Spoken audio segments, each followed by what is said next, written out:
À ne pas confondre avec le plaisir, avons-nous dit. Rav Shach, grand leader spirituel du peuple juif, décédé en 2001, a raconté la chose suivante. Il y a un groupe de chassidim qui sont arrivés au bord de la fosse pendant la Shoah, devaient être exécutés par les nazis. Ils étaient nus et se sont dit, il ne nous reste plus rien. On est nus. Alors il y a un d'entre eux qui a dit, si, il nous reste quelque chose.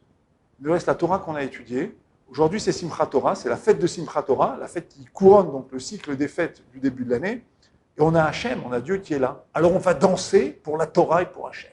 Et ils se sont mis à danser devant la fosse commune. Ils ont demandé aux nazis, laissez-nous danser pendant quelques minutes.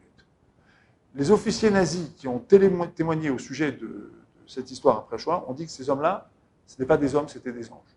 Rav Shach disait, j'aurais donné la moitié de ma Torah pour vivre cet instant-là de communion avec Hachem, de bonheur avec Hachem. Pourquoi je vous raconte cette histoire?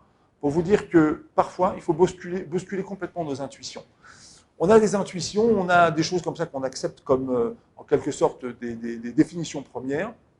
Il n'y a pas de rapport entre le bonheur et le plaisir.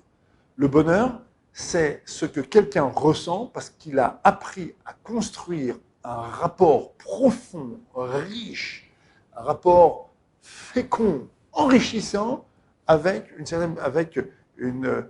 certain comportement, avec sa vie, etc.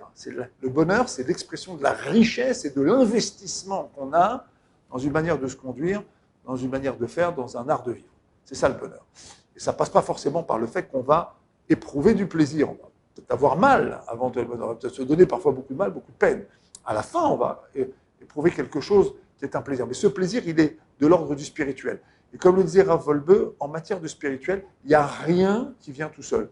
Alors dans le couple, le bonheur, ça passe, c'est vrai. Il y a beaucoup de plaisir dans le couple. Mais il y a des moments où il va falloir comprendre l'autre, il va falloir faire énormément d'efforts, il va falloir beaucoup sacrifier pour arriver au bonheur dans le couple. Voilà. C'est ça dont il faut se rappeler.